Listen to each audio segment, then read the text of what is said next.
because the timer hasn't been These are, you gotta get the priorities on the straight. agenda. Oh, chocolate. Yeah, somebody was complaining at our last meeting. I was tired of hearing the Would you whining. please stop complaining about the lack of time? The whining was just, couldn't. Bethany? Well, we traditionally have Please. not You ready? included it in the Okay. budget Hang tight for resolution, just a second. but only in the motion with the budget. We have two issues. And that's The where- attorney is advising, So, Typically, the secretary is not here. yes, I haven't had any and I think you prepared budget resolution, was it? But then, not this year. not this I just one, want, okay. I just want Was to say, it the Jim and I have already resolution paid our dues in for- public meetings this week. Because of the same meeting Monday I night. understand that you guys did. We have I paid our just dues. finished watching No, I'm that. You'll be hearing. As I was I'm sure we will be. Tracy, I just kind of drew a line from the So economic if we're a issue, bit punchy but I tonight- knew the budget was on there, so All right, Yeah, well, no, And And I It's had- because we get to let our hair down because, it you doesn't show know, on the agenda. here we actually get things done. Yeah. I'm glad we can be of service to you. We don't walk out the door for 25 minutes. I know. That was a hoot. I've had my chocolate.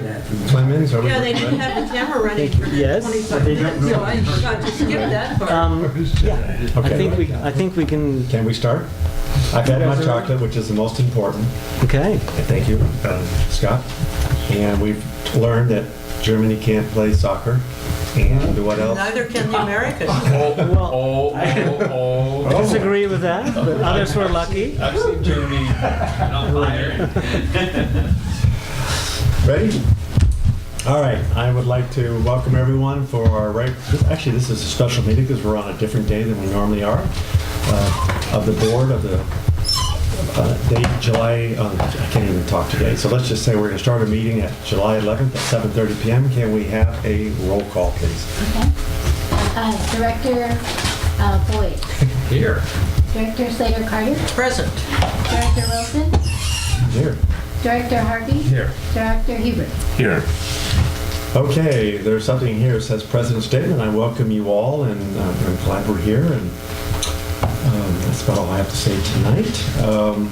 Going to oral comments on items that are not on the agenda. I don't see anyone from the audience tonight. Oh, sorry. I have one. You do? Go Yes, ahead. I do. And that is in regards to the ISO rating for the Coastside Fire District. I learned recently that there was a new assessment done. We weren't part of this, but I made sure that the correct information was used. So they used our 2017 master plan, and that worked out relatively good. So the result is an overall increase, so both the water districts as well as the fire district point rating went up, so we're now classified we will be classified from, now we're 4, so going forward we'll be a 3, so that's one step up, and hopefully that will be cheaper on everybody's house insurance ultimately. And I would add that that was something that Paul Perkovic lobbied for, and it was one of the primary reasons that we were had the incentive to take control of our local water system, because our ISO rating had been so bad prior to that. And so, again, it's a result of this community stepping forward to take control of its own water system. And I would recommend we put that on our website so people can be made aware of that. So those of us who have our, when we update our homeowners insurance, we can make sure that gets in there. Thank you so much, Clemens. Appreciate that. So we have 2 public hearings tonight. The first public hearing is review and possible action concerning adoption of a revised master fee schedule. Clemens? Yes, so this is really a standard item that we put up every year. There's a couple of components in this new master fee schedule. First, the board adopted water rates actually 3 years ago that ultimately look at a 3% increase each fiscal year. That is in the master fee schedule, so water rates are shown as the board-approved 3% increase. At the last meeting, the board also approved a sewer service charge rate increase from $14.31 to $17.41. That is now manifested in the master fee schedule. All other fees, connection charges, for example, and other construction-related fees are increased by the California cost index, construction cost index. That's 2% this year. The application fees and other miscellaneous fees that really depend on district intern administrative labor, they're increased by 3.22%, and that is in accordance with the consumer price index for San Francisco Bay Area. So we recommend to open the public hearing, consider relevant public testimony, close the public hearing, and adopt the ordinance of the Montara Water Sanitary District, restating and amending the master fee schedule. Okay, so with that, I open up the public hearing on the so-mentioned subject. Is there anybody who wishes to comment on this resolution in the public hearing? Hearing none, I close the public hearing. And are there any comments from the board? I have a question in regards to the connection charges. Is that, those are indexed to the California Construction Cost Index and the U.S. Bureau of Labor's Consumer Price Index? Yes. Okay, is that automatic? Is that part of the master fee schedule? Where is it? Where does that come from? So where does what come from? Which index to use? Is that the question? Yeah, or that it's indexed to those. So the California Construction Cost Index is, did I attach it actually?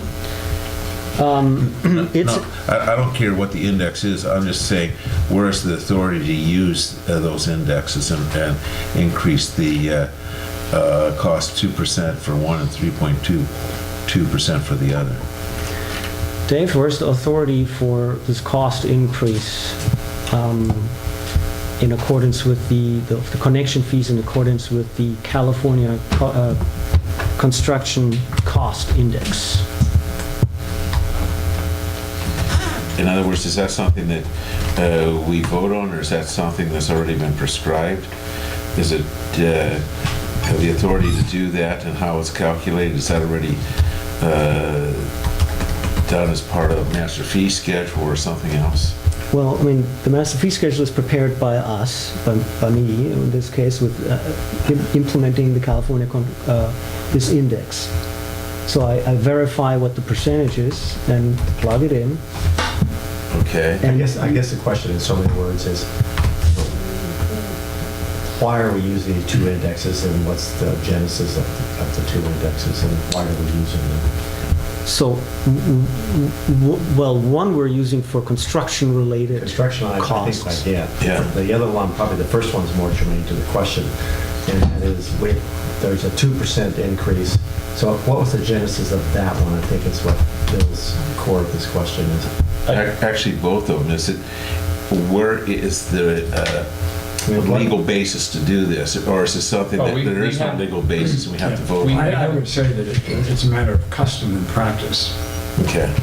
And we've been doing this for a long time. And it can be changed. I Well, mean, the authority to recover costs is in the state sanitary code.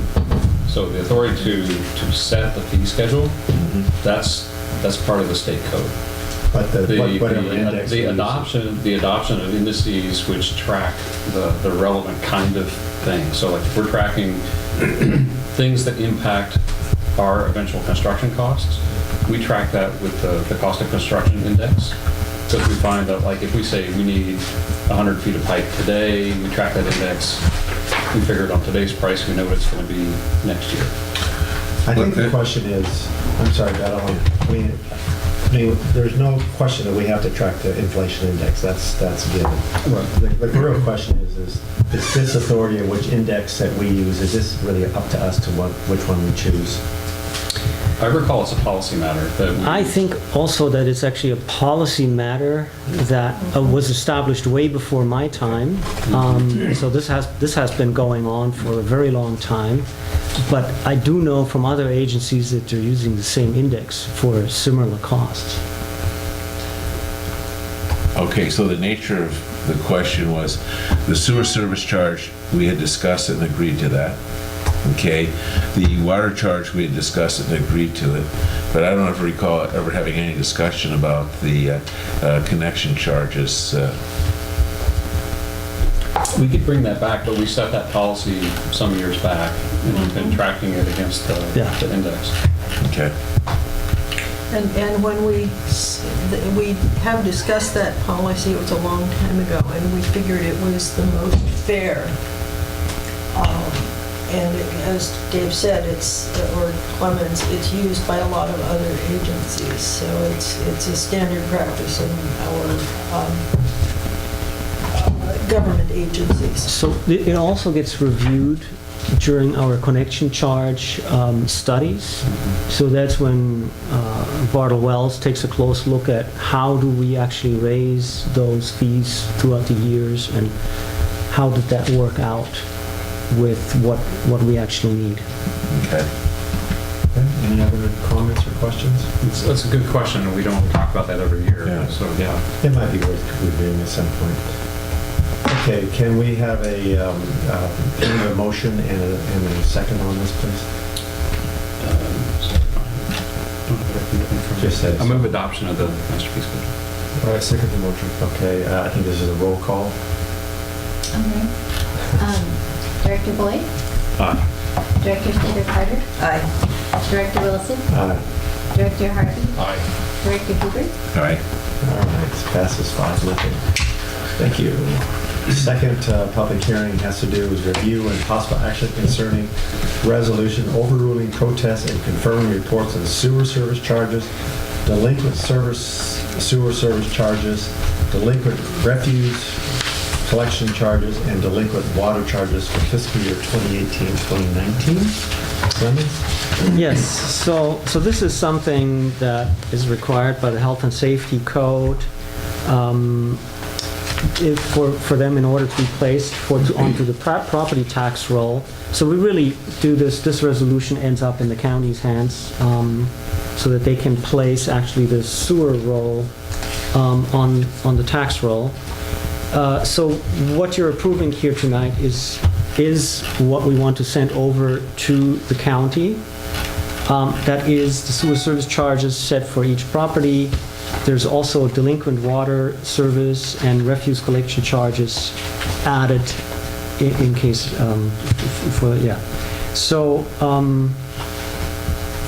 the recommendation is to open the public hearing, allow pertinent public testimony, close the public hearing, and adopt the resolution of the Montara Water and Sanitary District overruling protests and confirming reports on sewer service charges for fiscal year 2018-19 and delinquent sewer service, refuse collection, and water service charges for fiscal year 17-18. Certifying list of lots of parcels of land and corresponding charges against said lots of parcels and directing transmittal of said certified list and charges to the county controller for entry on the current assessment roll. Okay. What a title. All right, so I will open the public hearing on the so-mentioned subject. Are there any comments from the public on this item? Hearing none, I close the public hearing on the so-mentioned item and bring it back to the board for comments. I'll move adoption of resolution. I have a comment, and that, go on. I'll just move for adoption of the resolution next in order. Resolution of the Montara Water Sanitary District overruling the protest and confirming reports on sewer service charges for fiscal year 2018-2019 and delinquent sewer service, refuse collection, and water service charges for fiscal year 2017-2018. Certifying list of lots or parcels of land and corresponding charges against said lots or parcels and directing transmittal of said certified list and charges to county controller for entry on the current assessment roll, which may be the longest motion I've ever made. You did it in 3 breaths. Can we have a second, please? I'll second. Oh, good, Catherine. I'll second. Okay, and then Catherine, you. I have a comment, and that is that this motion says we're certifying the list and charges to the county by lots or parcels, and I don't see that attached. I do know... That's this, right? Yes, it's here and it's never attached due to privacy concerns. Okay. So we have it traditionally here for, so anybody who wants to review this list can come in and we show the relevant parcel. You have one copy here tonight for your review, which is... I will say that we did get, as folks know, we have some rentals in town, and so we got notified that some of our tenants had not paid one or more of their bills. And other tenants we did not get notice of, so I think that was, as the property owners who paid the tax bill, I think the problem we had last year has been solved this year. But we got the notice a while back, and so I wanted to look at that list and see if these particular parcels were still on the list or not, because I had been assured that it had been paid, but I had no way of knowing. And So again, the way to know is to come into the district and request the information for these parcels. Tonight we have them right here. I mean, we have them right they're here. down there, yeah. Okay, so if they're in arrears, it's under collect? Yes, So- yes, that's right. Yeah, correct. Okay, and how is that collected? It's up The on hard your- way. It comes out of your, it's actually on your property taxes for the, and it shows up on your, when the property taxes go out. Okay, So so, what we're doing is we're saying, you didn't pay, we're gonna go this other route, and that we will get paid that way. Right. Through the assessor, the collector. And so when it's a rental property and the tenant hasn't been paying, it goes on the tax bill for the property owner. And if they're not paying attention, they just cuss that the tax bill went up rather than seeing the details, and they may or may not blame the district. And if the tax bill doesn't get paid, the collector has other means. That's right. Any other comments on the resolution? We have a motion and a second. Can we have a roll call, please? Director Boyd? Aye. Director Slater Carter? I Director Wilson? Aye. Director Harvey? Aye. Director Dupert? Aye. Oh, it passes 5-0. Consent agenda includes the following items. Approve the minutes for May 31st, 2018. Approve the financial statements for April and May 2018. Approve the warrants for July 1, 2018. The SAM flow report for April and May. The monthly review of the current investment portfolio. Connection permit application received. The monthly water production report for May 2018. The rain report, the solar energy report, and the monthly public agency retirement service report for April 2018. Are there any items that anyone wishes to remove from the consent agenda? Hearing none. Move adoption of the consent agenda is read. And a second, please. I second the motion. Thank you. All in favor? Aye. Opposed? 5-0. We have one item for old business, and that is review and possible action concerning the water and sewer budget and capital improvement programs. Clemens, I'll turn that back over to you. Yeah, thank you. So we presented a draft budget on May 31st in very rough shape. We met then twice with the Finance Committee, reviewed the budget. Finance Committee also suggested some changes. And now we can say that the Finance Committee recommends approval of the budget. Some of the highlights in the budget are, again, the 3% increase, 21% on sewer service charges. On top of that, there is what I think I want to mention, because the motion should include this also, is a 2.83% cost of living increase for all non-exempt employees. So I'm going to, ultimately, the staff recommendation is to authorize that cost increase and adopt a resolution of the Montara Water and Sanitary District approving budget for the fiscal year 2018-19. So before I hand this over to maybe the Finance Committee and then Peter, I want to just get some highlights from my perspective to the board. And that is that we see some significant cash flow on the sewer side this year due to many projects that we're implementing. So there is a dipping into reserve, but that is funds that we earmarked before. We saved up for these projects and are now spending the money. So the sewer reserves will be drawn down, but there's still enough money left in the sewer reserves after that. Additionally, I think on the water side, it's worth mentioning that so there's very little transfer from water reserves happening. However, we planned for, after the tank implementations some years ago in this district, we knew we would hunker down on spending on capital cost. So the capital improvement program this year is showing $481,000. That number will have to increase in future years.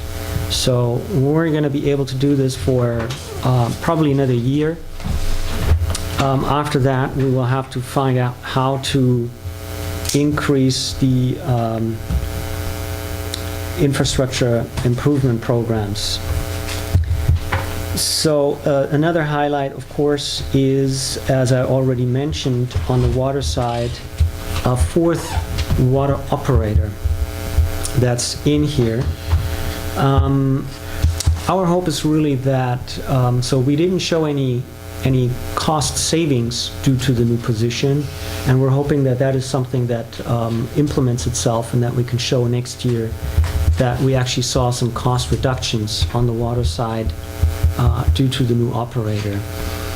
I also want to briefly mention that we're also hoping, when we go out to hire some new staff, that we actually can scan the market for people with water and sewer certifications, and in later years may want to shift some of these costs for the additional position also to the sewer side. With that, I think I would like to give it to the Finance Committee first, before we hand it to Peter. So as a process question, do the Finance Committee want to wait for Peter's report, or do you guys want to comment prior to Peter's report? I'm going to wait for Peter. He has more knowledge Hopefully you can. on detail, and we don't have to repeat it. Yeah, I would tend to agree with that. Okay, so Peter, why don't you do your report, please? Okay. Well, there's not much to add outside of what Clemens already highlighted. We've, really just want to thank the Finance Committee for taking the time. We met twice in June, but also once in May as well. So 3 times we met and spent hours, working over the numbers and working over the modeling and trying to poke holes in our rationale. I think we did a pretty good job of just doing our best to come up with how we see things going this next year. So thank you to all the members. And I said, highlights have already been gone over by Clemens. If there's anything further you want to ask me in detail, I can, but there isn't much more for me to add outside of those items. So with that, I'll turn it over to the Finance Committee. Why don't I return it over to Catherine and Bill, and you guys can comment as feels appropriate. Okay, the first one, this is sort of a nitpicky thing, but on the page 3, proposed sewer rates, it says current sewer rate, and it's got an asterisk, and I just couldn't find it was referenced to anything.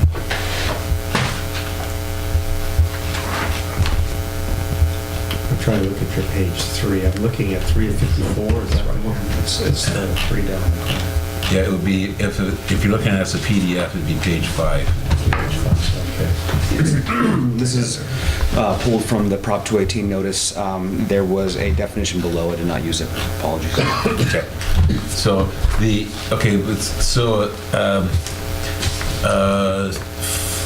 first thing I think is that we did discuss the fourth employee, and we did feel that Clemens was able to make a case that that was necessary, and we both agreed that that was necessary, so that the recommendation includes that fourth employee. The other thing is that on the sewer side, first of all, property tax, there was a debate about whether to include additional revenue for property tax, given the fact that we get some ERAF funds that are not usually defined, but it was felt that we could increase that by about $40,000, and we would probably collect at least that. The other one is, as you can see, if you look under the budgeted cash flow, that under professional services, that Dave is prominently displayed there as a result of the lawsuit with the City of Half Moon Bay. The other issue that came up was pumping costs have gone up significantly as a result of PG&E. And that we are transferring a substantial amount from sewer reserves in this budget, but I think that Clemens was able to justify that as being necessary. Under the water sales, that even though we had an increase of 3%, that we thought that our actual water sales would stay flat, because we thought that there would be some conservation measures that would offset that. And so there again, that we went along and thought that Clemens' justification for that staying static was justified. And the personnel, I believe that reflects that fourth operator, right, Clemens? Yes. Okay. I have one real question. So I'm looking at the water enterprise, and what I see here is that you're projecting revenue of about $2.4 million, a little less than that. And then you're showing for 18-19 a drop of 100,000. So I'm a little confused by that assumption. That's my only question. I mean, because it looks like the water conservation this year is not nearly what anyone expected. So what's the rationale for having a drop from this year's 2.4 to 2.25? Where are we seeing the 2.4? So Sorry. I'm looking at fiscal year 2018-2019 operation budget / water enterprise. And you have, for instance... What page, sorry? It's 12, I believe. Page 12? Yes. So, It's number 9 on the PDF. on the bottom right. yeah, I think, there's two different numbers that beyond my age capacity. Number 10? What I does think it that's show? 9. Down in the bottom right corner. What does it show us, the PDF page? That one says 12. Page 12. But there's a 12 on it. Way at the corner, it's kind of, it's interspersed with the 0 down there, you'll see. So anyway, what it shows in 2017-2018, you had a approved budget of $2.2 million, and at April 30th, you have 1.995, and then at that projection based on current, if you just even it out for the year, you're going to end up at 2,394 and change, which fine.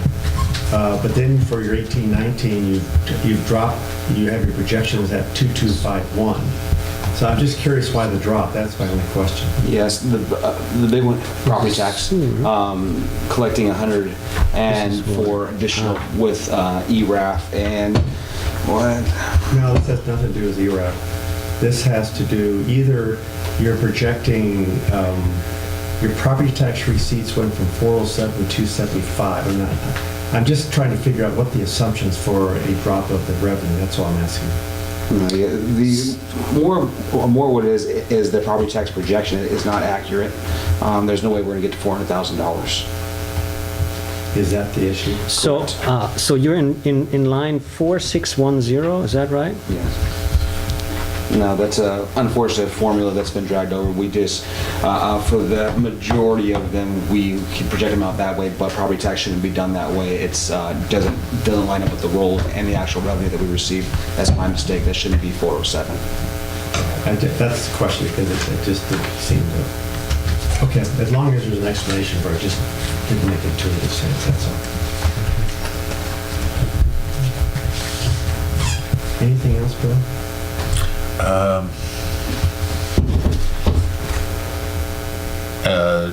Not beyond the fact that I think Catherine and I both appreciate the fact that there was a lot of effort put into this, and that I don't think we really had any questions that reflected less than real diligence in preparing it. Catherine?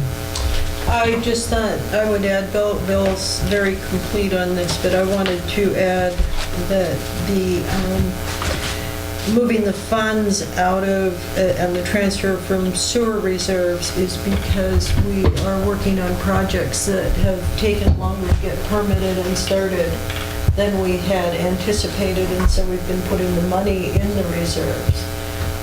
Sort of a rainy day savings account so that we could fix the pipes and the pumps under the highway. Trying to deal with Caltrans is an inordinately slow process. Yes, And so we are getting this absolutely necessary work done.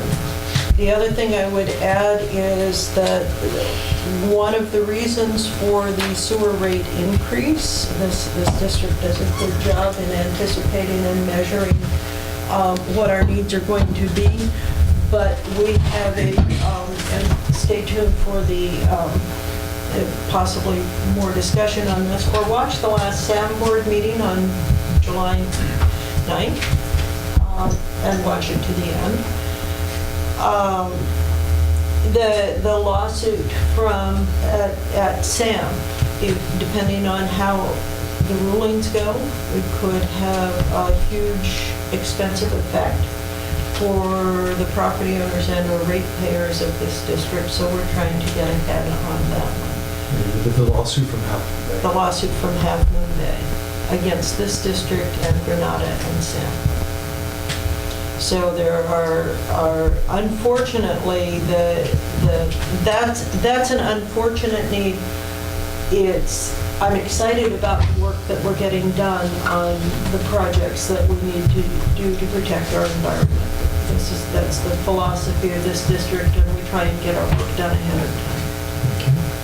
Any other comments from anybody else?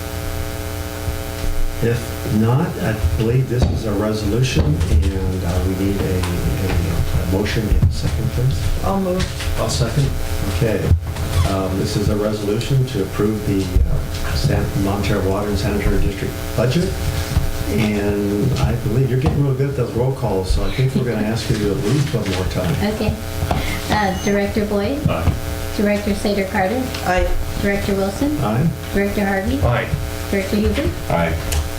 And again, Peter, thank you so much for working with, and thank you for the two members of the Finance Committee. Appreciate that. And Conley's, thank you for your summary. All right, better than soccer. Excuse me.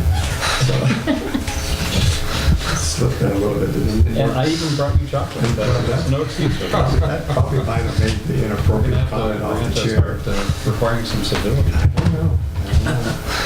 All right, new business. Number one is review and possible action concerning the California Special District Association 2018 board elections. Can I give it to you as I chew Yeah, my thank tongue? you. So this year's seat A in Regions 3, which is our region that serves the Bay Area, is up for election. There is a ballot attached with information about the candidates that you can look at. Recommendation is to let us know which candidate the board would like us to fill in, and authorize me to submit the ballot for seat A in Region 3. So with that in mind, I was going to do lots here, but I thought that wouldn't work. So Catherine, you have the most knowledge of the individuals out here. Do you have any preferences on any of these folks?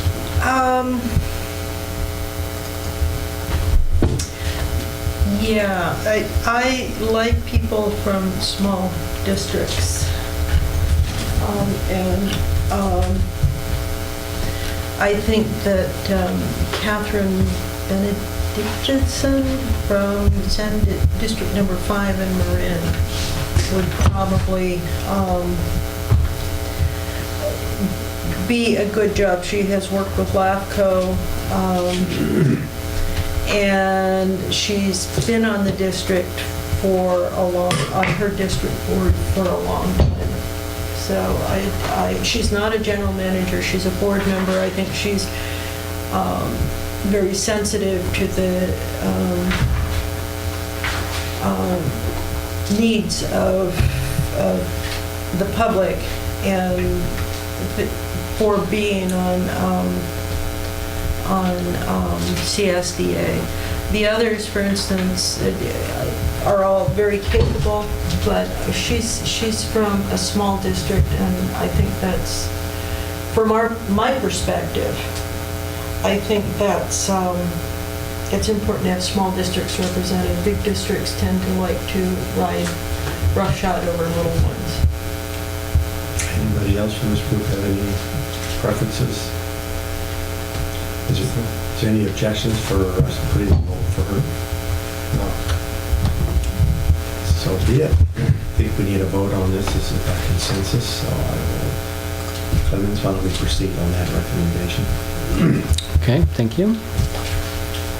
Number 2, review and possible action concerning Montara Water and Sanitary District's 60-year anniversary. Gosh, I am 10 Yes. years older. Let's see, how many of us are older in the district? Jim, you and I. Bill, are you in that category? I definitely am. These two characters on the right have no idea what we're talking about. But anyway, why don't we, I'm sorry. All right, thank you. Well, so 60 years ago, actually in September 1958, the Montara Sanitary District was formed. And 15 years ago, in August 2003, this district took over the water system. And so we actually were lucky enough to secure the lighthouse for this event. Scheduling was tricky due to, this is going to be a larger event. We anticipate around 60 people or so showing up. So there were some conditions, and it wasn't easy to find some time. But we have now secured Sunday, November 4 for this event. What time do you have? From 12 till 3. And so that's That was November 4. November 4. So with that, we're also working on a newsletter that focuses really on district history. We've learned a lot of interesting stuff in recent years that we presented here and there to the board as well. So we'll put something together that fits to the 60-year anniversary, really. That's exciting. Who are you working with on this? Do you have an event planner involved? We don't have an event planner as of yet.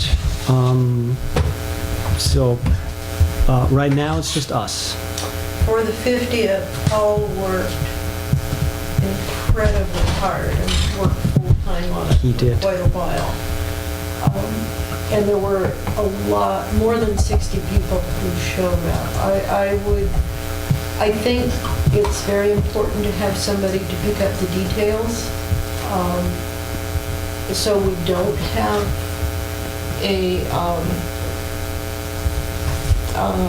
so it doesn't look ill-planned.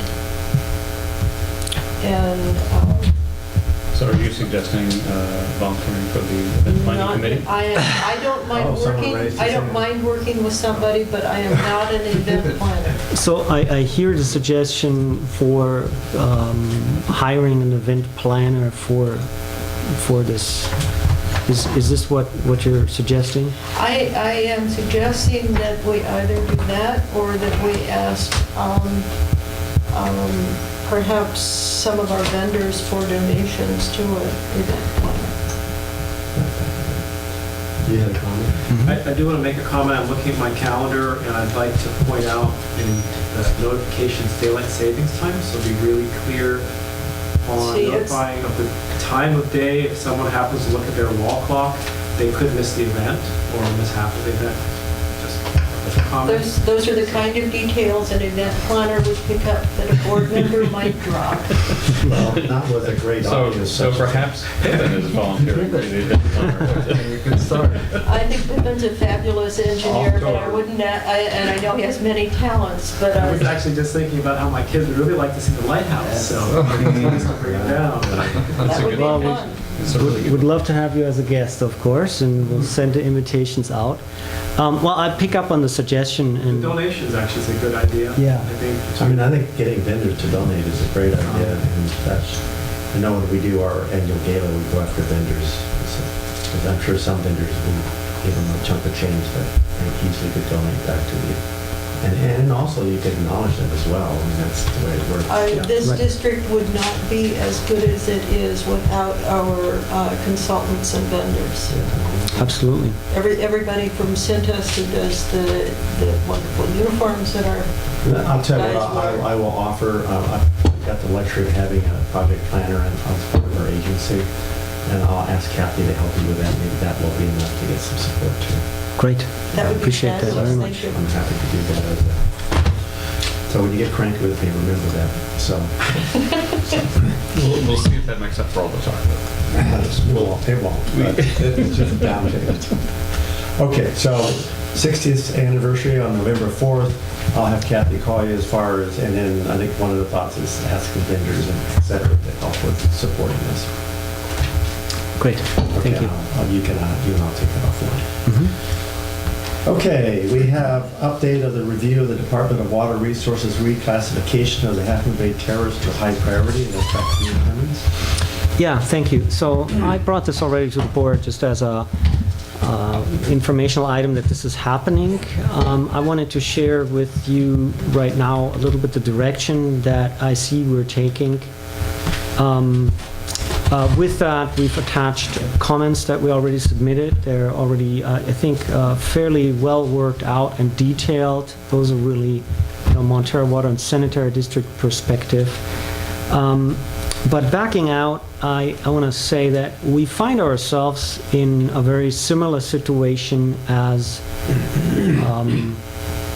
as our neighboring water agency, Coastal County Water District. That is also true for the other participants in this basin, which is City of Half Moon Bay. And I also think that the San Mateo County Resource Conservation District shares the same concerns that we have. What we're finding is that this is a very non-transparent process that the state went through. So the 60-day comment period started and actually ends on August 20th now.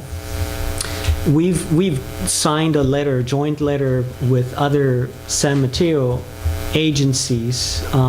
There is now 2 more basins in San Mateo County that were reassessed and also are subject to this law. And so a number of agencies ultimately asked for an extension of the comment period until we actually can see the data that was used to assess this reclassification. Some of the data was now released. Unfortunately, what we can see is that a lot of errors were made. For example, our Alta Vista well was included in the basin, and it is not. It was simply the wrong GPS coordinates utilized. That's a significant water contributor on our end. We see that growth numbers were populated erroneously. Actually, we don't see really how other water consumption numbers fit in.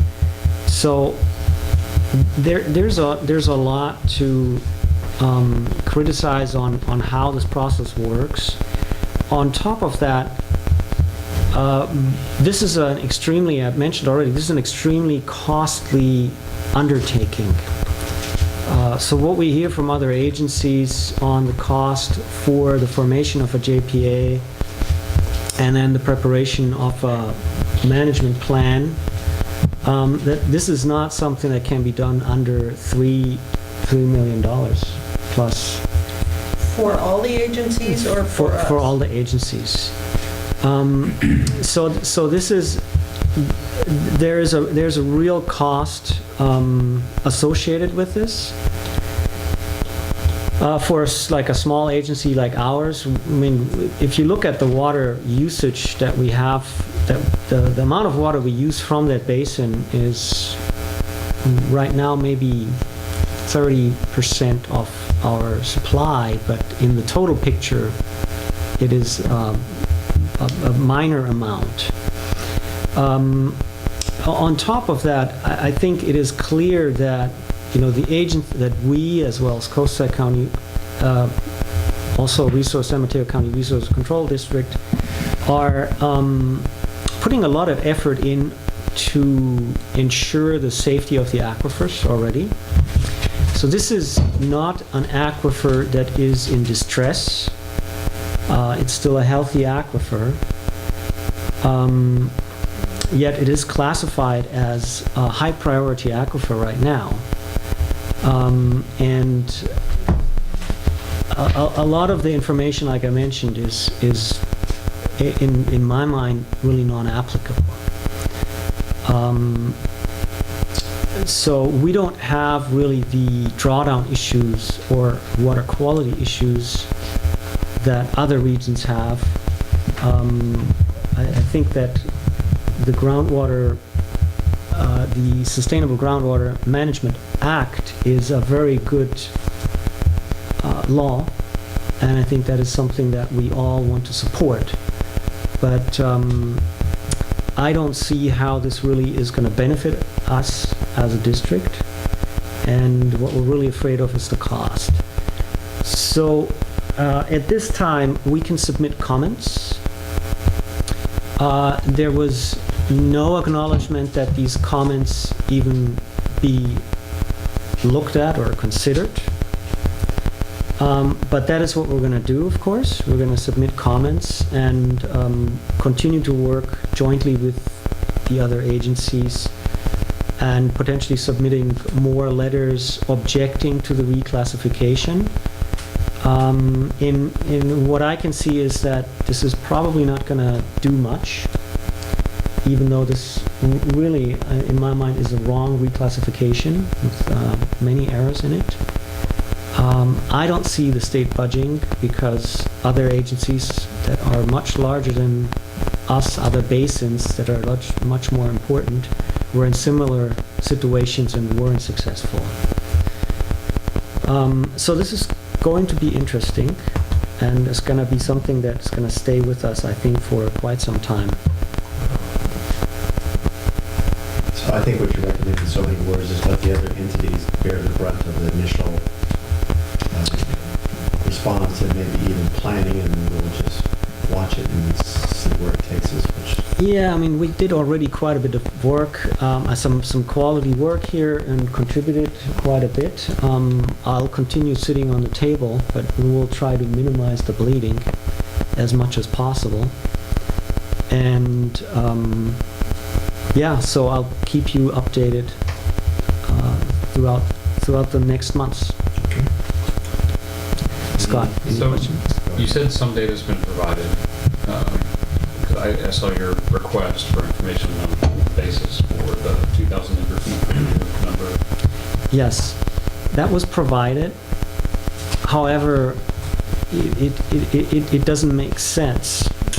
So we can see that around 600 acre feet were subtracted, but the state hasn't supplied us information. They can't find the information on what was subtracted, for example. Are we prepared perhaps then to ask them to reconsider the reclassification? Absolutely. That is what we're prepared to do.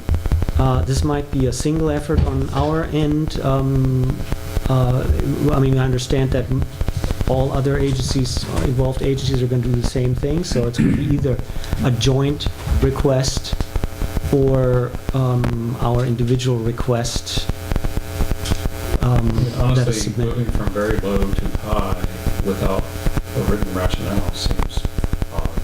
Well, there's a rationale behind it, but again, the data behind it was difficult to access. There's still some data that is not clear and missing, so we don't understand where their numbers are coming from.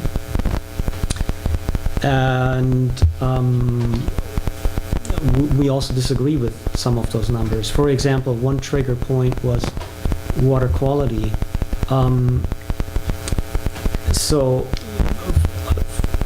out of 500 samples that showed some sort of an increased level of contaminant, 487 were secondary contaminant, manganese, which is a naturally occurring element around here and is not a health concern.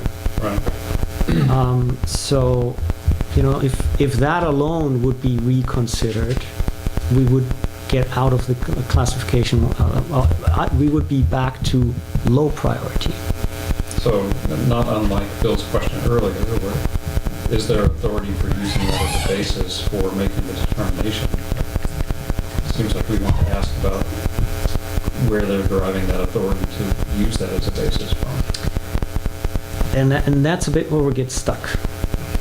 So we see some formulas and get some formulas, and those are, you know, applied throughout the entire state and may make sense in certain areas. They don't necessarily make sense here. So we're working, every agency that is involved is working in their specific fields. For example, the Resources District is looking at the irrigation factors used, and so those don't necessarily make too much sense either.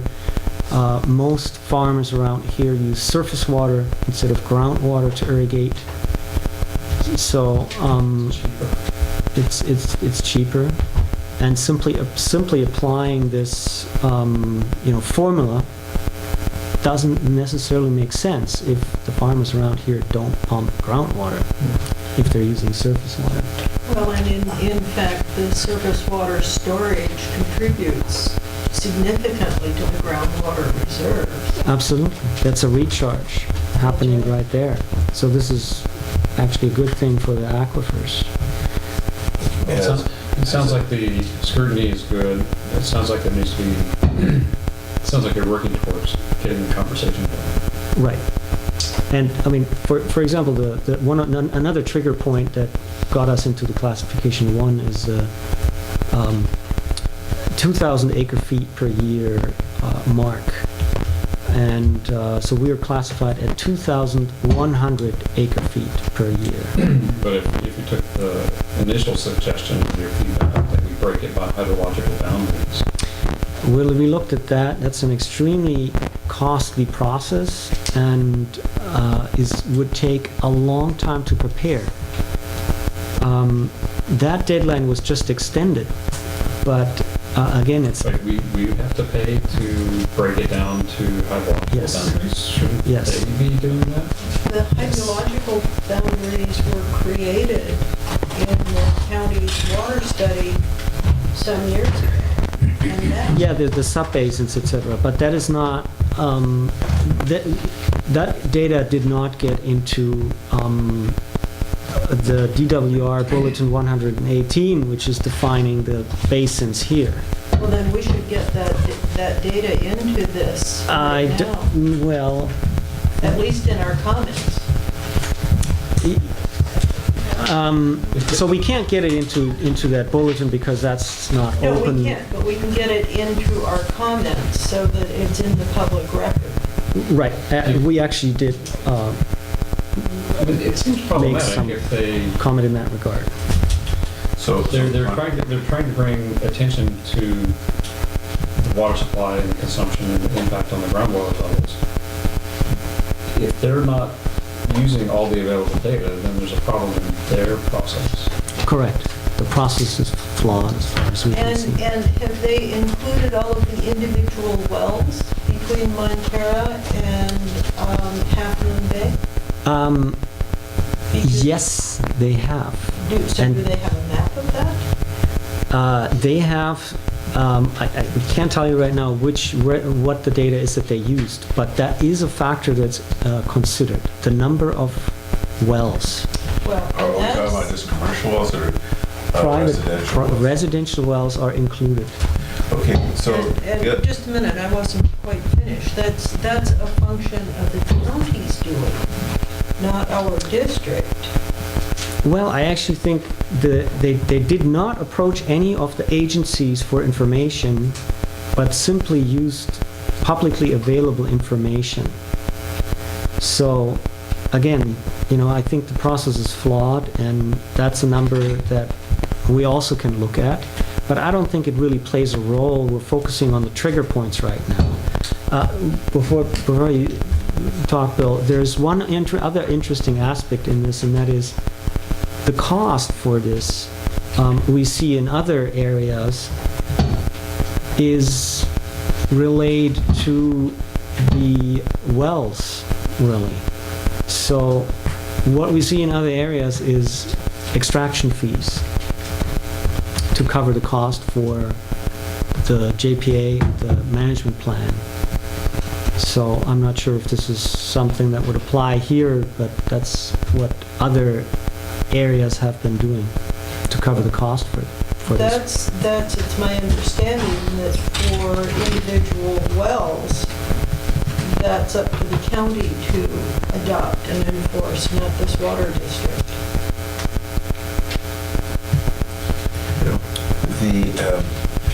going back to the very foundation of the state passed a law establishing an act that required the establishment of groundwater sustainability agencies, right? Has anybody really looked at the act to see, did it really detail how they would determine what was high priority, medium priority, low priority, and so forth? No, the act left the Department of Water Resources with the implementation. So they can implement it any way they damn well please. Yes. That's typical. It sounds like some very good analysis is already going into it, and that they're starting to get the feedback, especially from people like Clemens and others who understand the financial impact of being careless with the numbers. I mean, it sounds to me already like if we were to, I don't want to jump ahead, but it sounds to me like there's already significant problems just upon first examination with their standards and their processes, the data they chose, the manner in which they didn't communicate with people who had really good access to the data. People teamed up, got some lobbyists. This would be a big embarrassment to DWR. Their methodology doesn't hold up upon close inspection. I hope they engage and start making some corrections, because the financial impact of this can't be justified against a slack process up front where the data is still considered. The notion that, I just pulled up the GIS map of the Half Moon Bay Terrace, our water can't possibly have significant groundwater similarities north of the harbor and south of the harbor. That's right. everywhere there's a major creek, there's going to be a substantial discontinuity between these things. Right. And I'm not a water engineer, you know, so they've done some things that I'm a little surprised. DWR usually does some very high quality work, and this seems a little out of character. And Balance did 2 aquifer studies, one for Montara and one for Granada in the 80s. And the Granada is significantly different than Montara. It's a sand basin, and we're essentially fractured granite and granitic clays. And so they're using too broad a scale and a scope on this to begin with. And it's if nothing else, as Scott just said, it should be embarrassing to them for being bad science and bad implementation, unless there's another agenda. I think after, we go through our staff work, submitting comments and letters, if we don't see a reaction to that, this might turn into something where we ask for the help of, for example, Hill's office, etc. So turning this a little bit into I'd be happy to political help with that. issue. And just for the public watching, that's one of the additional costs we have to cover through our rates.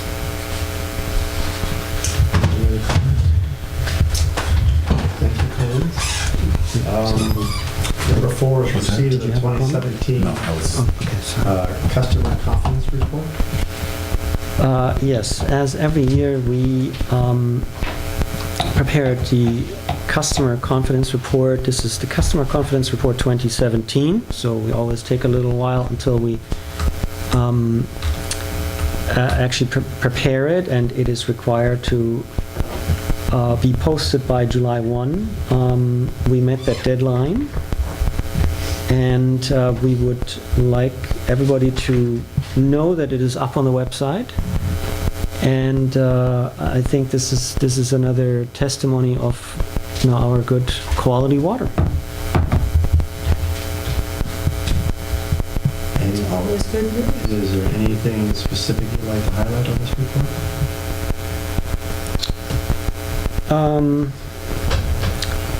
I think actually this is a pretty standard item.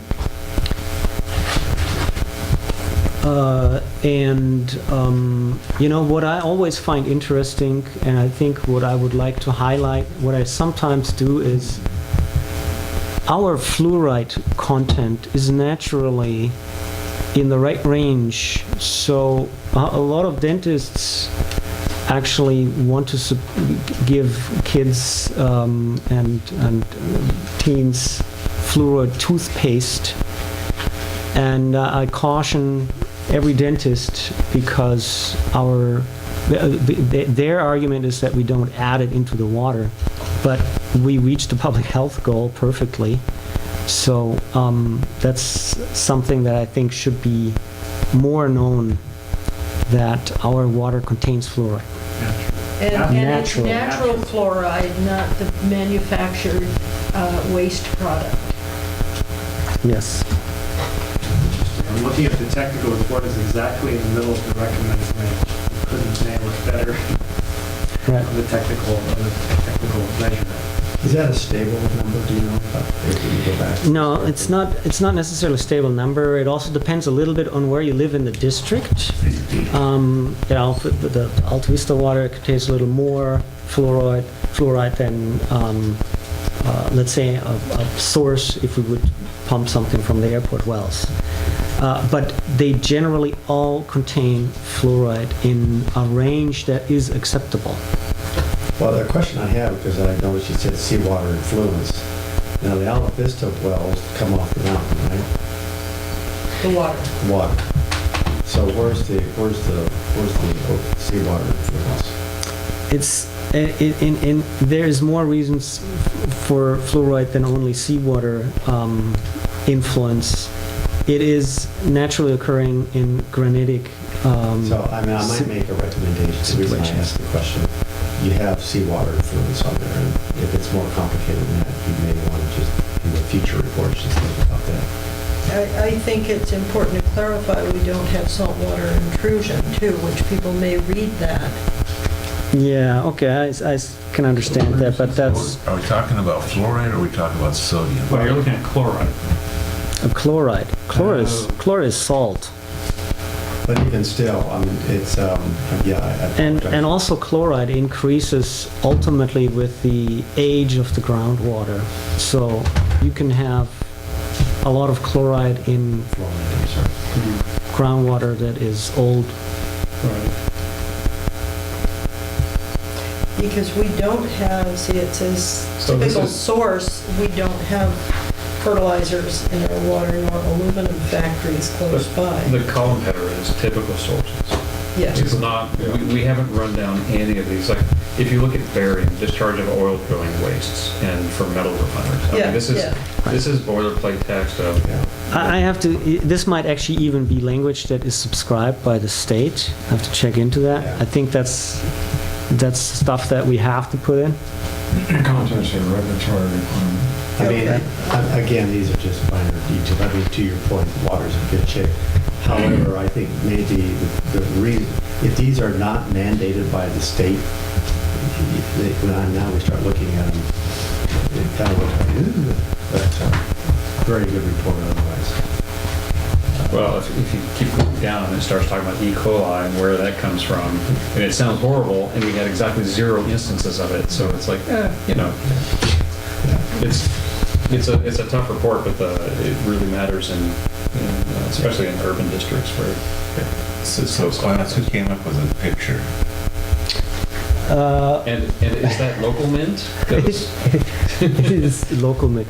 Well, Could be local. I was presented with a choice of 4 pictures, and I chose this one. Because that really does make the water look extremely appetizing. Well, it turns out that, I mean, I don't know how many people know this, but if you don't like the chlorine residual, if you don't like the odor, just a little bit of lemon juice knocks it right out. Or Yes. leaving the water in the sunlight for a little bit also does that. As opposed to fluoride, or not fluoride, chloramine, Yeah.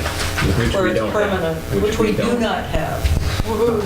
All right, before we get carried away on this subject, thank you so much. Review and possible action concerning the district elections of November 6, 2018. Yeah, thank you, Dwight. So we've received the usual correspondence from the chief elections officers in regards to the nominations for District Board of Directors elections that are held on November 6, 2018. So it's important to understand that the candidate filing period will open on July 16 and close on August 10. We had to submit this information already, and I checked in with Dwight, and in prior years, we always had the statement limited to 200 words, and the candidate was responsible for the cost of the statement, so we repeated that this year as well. Also, of course, all running candidates are running for the office are required to file a Form 700 statement no later than the deadline for filing a declaration of candidacy. We have, of course, we understand this year Jim Harvey is up for election, Dwight Wilson and William Huber are the incumbents this year. Okay, that is actually an error.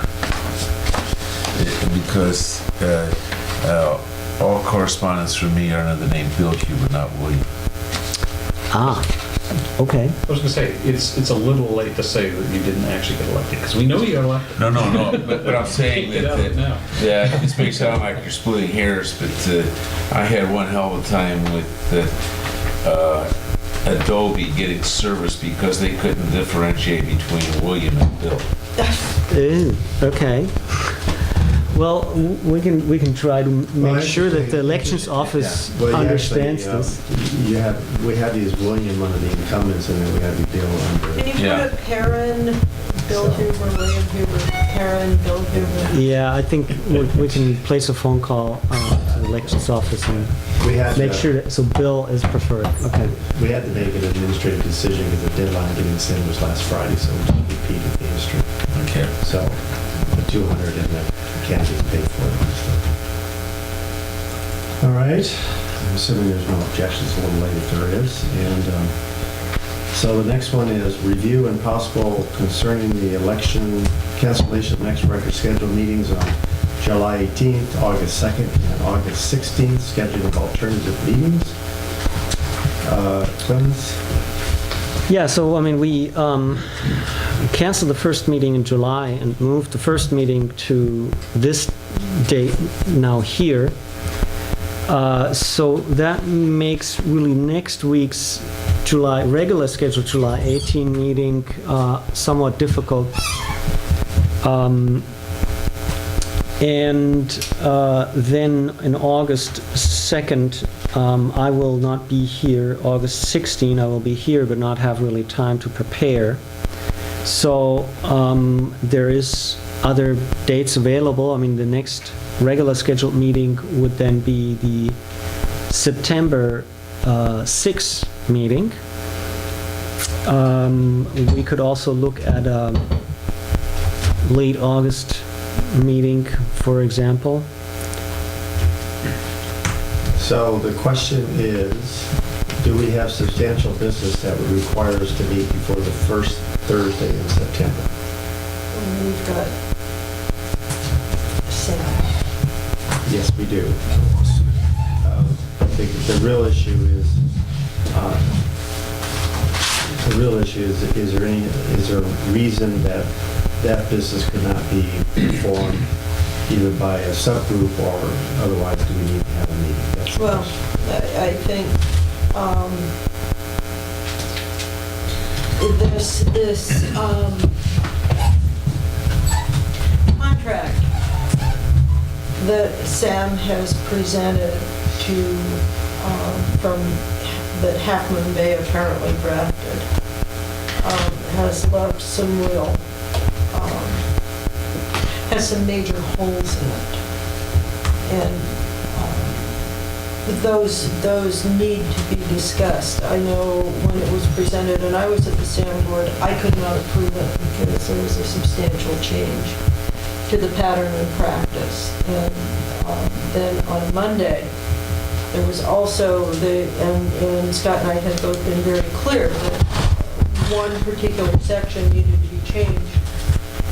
When they brought it back on Monday when I was reviewing it, there were some serious flaws in the contract that would have left Sam, and as a result, this district at a huge risk. So I would like to be able, for the SAM reps, to be able to, well, in Clemens's absence, discuss and confer with our attorney on this so that we have a good sense of direction. If you watch the SAM meeting from Monday, I would recommend, I don't know, popcorn and scotch or Diet Coke, if that's what you prefer instead of scotch. It was a very telling meeting about attitudes. And I do believe that from watching the meeting, since I was out of town on Monday, that there is much more behind this contract than simply a service contract. And I think this district needs to be on its toes on this. Okay, so I hear that. I want to try to focus this as to our, so there's a couple of questions. Since I didn't have to watch it, was anything passed on Monday? No. Okay, so obviously that's going to come up as an agenda item again at the SAM board, correct? In 2 weeks. In 2 weeks. So 2 weeks from today is what date? What I'm trying to get to is Is it in our best interest, when do you go on vacation? 23rd? 23rd. So Sam's meeting's on the 23rd. Yep. So Sam's meeting on the 23rd. So the question really is, it sounds to me the only reason we would need to meet is for the one item. Am I correct? Either that or give Scott and I the direction, and we can operate and make decisions within the parameters of that direction. Okay, so let me do this. I'm going to ask and have the authority to call a meeting if necessary between now and September. I think some of this discussion has to be in closed session, so it's very hard to predict how we're going to move on this. So why don't we agree that we will have the next regularly scheduled meeting on the first Thursday in September. Mr. President, Do something. it's not insurmountable, but there is a problem because that day is devoted to mediation. It would not be a surprise if the mediation continues into late hours. Or it may All not. day? It may not. All right, so with that information, I'm trying to make this work, you're not helping me. Right. But, so maybe what we ought to do is schedule our next meeting the last Thursday in August. That would help us prepare as a board for mediation. Okay, So the meeting on the 16th, retain that one and then cancel. well, the problem with the 16th is Clemens just gets back from vacation. Understood, but if the purpose is for us to meet and confer. For the Yeah, Sam. special then you meeting? don't need to do normal agenda yeah. things. We just have a chance to get together and talk. That's a good idea. So let's do this. We will hold the meeting of the 16th with the understanding the only agenda item that will be scheduled will be Sam. Okay? Closed session? Closed session. That'll be a 7:30 meeting. Yes. And I'm sorry, my mind had wandered. What date is that again? August 16th. August Which is a 16th, regular Which is a scheduled regular scheduled Okay. meeting. And then in lieu of the September 6th. September 6th, we will move that up a week to do two things. One, it will help with any preparation for mediation, and two, it will get us out of a potential conflict with mediation. Does that work? I will be in Ireland until September 2nd. Meeting in September, what date? Oh, Well, we're trying to negotiate all this. Well, let's see, so if you're out until the 2nd, that gives us the 3rd, 4th, or 5th to do a meeting. Yep. That's true. There's no SAM meeting on the 3rd, which is the Monday. That's Labor Day, which, Oh, yeah, we can't meet later.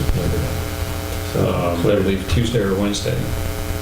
Seems to me Tuesday makes better sense if we come up with something where We have we another decide day. to do something in preparation. all right. No more trips, no more mediations on the day that I'm trying to choose for board meetings. I need more chocolate. So did we say September 4th? We did. I don't think Ireland's renowned for its chocolate, but maybe I can bring beer. September 4th, Tuesday. September 4th?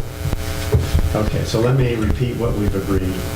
We're going to hold the August 16th day open with the only agenda item would be SAM in closed session. So that means you don't have to prepare anything. Most of the agenda responsibility will be on the two reps.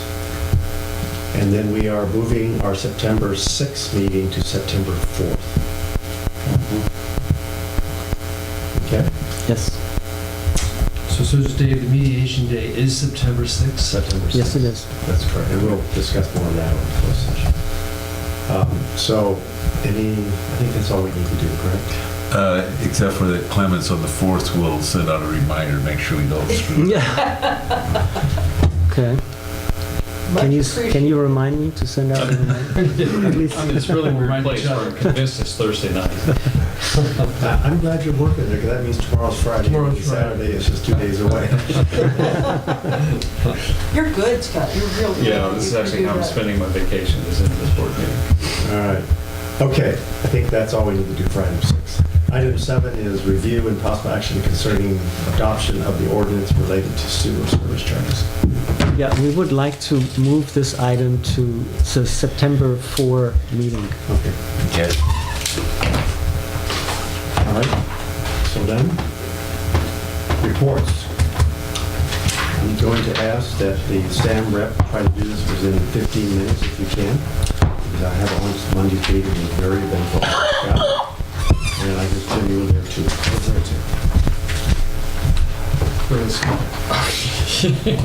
Sorry, I was staring at another document. You start first.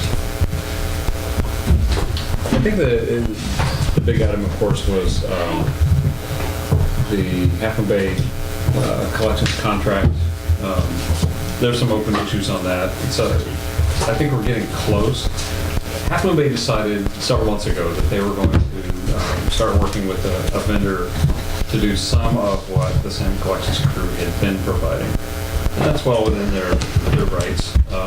They decided at the time, though, that they would they put out for a contract, they chose someone, and they started that contract, I believe it was July 1st. So a couple of months ago, they came to the rest of us and said, hey, we have this new contract that we want to put in place, and it has to be in place by July 1st. Kind of an interesting way to come at contract negotiations, because normally there's not a deadline on that kind of thing. You want to do it expeditiously, but that deadline had to do with how they had led their contract. So there's been considerable back and forth. It became very obvious to Granada and Montara that Half Moon Bay writing their own contract might present items of interest to us. Granada is also very interested in setting up a new contract and wanted to base theirs off of the work that's done on the Half Moon Bay contract. That might make sense for us as well if you consider not the scope of services, but the terms and conditions of the contractual arrangement. Typically, in one of these things, you've got the two parts, right? The T's and C's and the scope of work. There were some issues that were not addressed or intentionally deferred to later things, but these are questions of liability. Well, we've learned leaving open-ended, ambiguous. You can't leave liability open-ended and ambiguous in a contract. So we've been trying to get that narrowed down. There's another issue on how certain costs, and they're not huge costs, but how certain costs are apportioned, and they just figured 1/3, 1/3, 1/3. Well, there is no apportionment of any kind of SAM expense in SAM's history where it's split thirdsies. It's always done by either ownership percentage or by flow. It would not be hard to argue that maybe there's some other way to apportion costs, like say, if you look at the billed amount to each agency for the collections that each agency asked for, maybe you split it that way. So like, we've got a lot of pumps to take care of. Half Moon Bay has one. Their costs, our costs are different. If you look at the budget split, maybe that makes sense, but that's not what was put on the table. They just went thirdsies and said, and the GSD looked at it and like, well, if you do it by ownership, they're 33 1/3 or 30%. It's not worth fighting over. For us though, we're 20% of ownership. And so 33 1/3 is a material difference. And it's the kind of thing where, look, if we're going to change the way we're doing any kind of apportionment of SAM, we need to bring this back to this board and make sure that this board is okay with that. Well, there was no provision in this timeline for doing that, and when presented with that, they didn't say, let's go to some standard apportionment technique. Instead, they beat us up about not being ready. We're like, this is how contract negotiation goes. You gotta find something that all the parties can work with, and we're just not quite there yet. Okay, so you said that they were going to let the contract out to some other agency, and they did that, but Yep. this is just an interim contract to bridge this? So their plan, if I understand it correctly, is over the course of the next 3 years, they will wean themselves off of the SAM collections function. That they will no longer, they want out of the collection stuff. They can do that. We can do that. There was a time 20 years ago where all three agencies did their own line cleaning and televising. Okay. That pendulum swings. But yeah, they found somebody else to work with on a portion of the stuff. And at the same time, they're trying to set up a new contract with Sam for the collections function. Okay, so that this new agency that they're contracting with is going to do part of it from day one, and Sam does part of it? Yeah, the new, it's an engineering firm, and they'll pick up certain responsibilities. And then so Half Moon Bay will only ask Sam for certain functionality and delegate the other functionality to the new firm they contracted with. Okay. Much like we do with Newt and Sam. We don't use Newt for our collections. We could, maybe if Newt was a phone. But right now, I think from a SAM board perspective, I'm concerned about the continuity and the stability at SAM for, we've got staff, we've got equipment, we've got how they allocate their time, and if one of the agencies walks away, then we're going to have to make adjustments because there's not going to be the revenue to fund some of that activity. If they were to walk away all at once, and Half Moon Bay threatened at our previous meeting to walk away all at once, that would cut, I don't remember what the percentage of the collections budget would walk out the door, but it would be substantial, and we had employees that we would have a hard time. We'd have to figure out how to pay them or let them go, and it's very disruptive. So it was really surprising that they were threatening to just walk away, but they wanted their contract. So And they didn't walk we're away. trying to keep things. Look, if you want to ramp it down, that gives us a little more time to absorb the change, figure out what to do with that. But that's where we are right now. So I think we're actually not that far on contract language from something that we can all agree on. We're just not done. And they're just like, this stuff doesn't matter. And we're like, no, it's not how questions of liability go. We need to actually hammer these things out. Their words were, we can work this out later. Well, we're still trying to work out their questions about the JPA, which some of us can read as a fairly clear document, and they've decided they can't understand it, so they're going to sue. And I don't want to end up in a liability situation. We should be learning from this, and I'm shocked and amazed that Half Moon Bay is pushing this in that regard, and that's why my comment about I think there's something underlying this, and I look to Dave for some guidance in our closed session. Yeah, the kind of things that we're looking at, like one of the sections, we need to put something in the contract about how to resolve disputes. We just need to name it. Arbitration, mediation, just put something in there. So that's not an open question.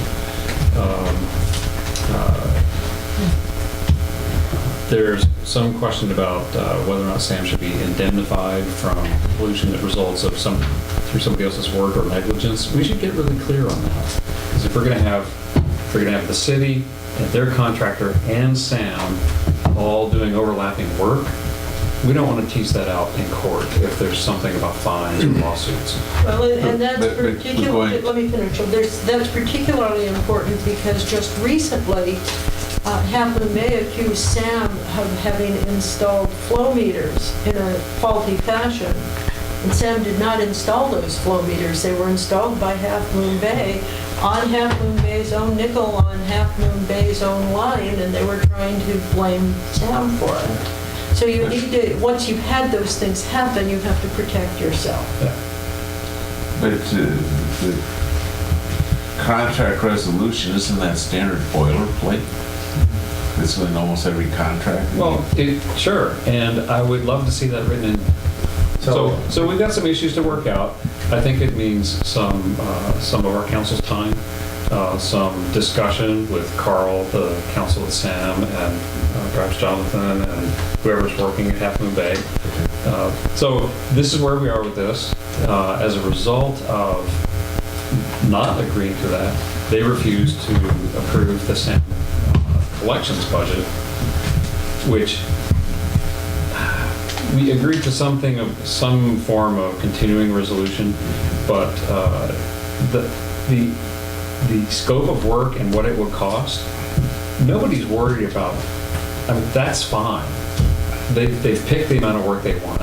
We know what the cost of that's going to be. They need to approve the budget, because this leaves Beverly, our general manager, there in this really weird spot where she's trying to like run a business and she doesn't have an approved budget, even though we know what level of service they want. So it's just difficult. There's no other way to put it. Anything else from Jim? No, that's it. Okay. More for our next session. Midcoast, Nothing, CSDA, nothing. attorney's report, No report. and I'm glad to see that your wife's home. Thank you. I'm sure that took a lot off you just on the day, so. It's been a busy week. Yeah. Getting old as hell, isn't it? Not for sissies. Hey, getting old as hell, isn't it? So, I just want to reinforce the obvious. Director's report? And the general manager's report. No report. Okay, so for you guys, we are going to go to closed session. Thank you so much. I'll let you shut it down and give ourselves maybe 5 minutes or so for a break.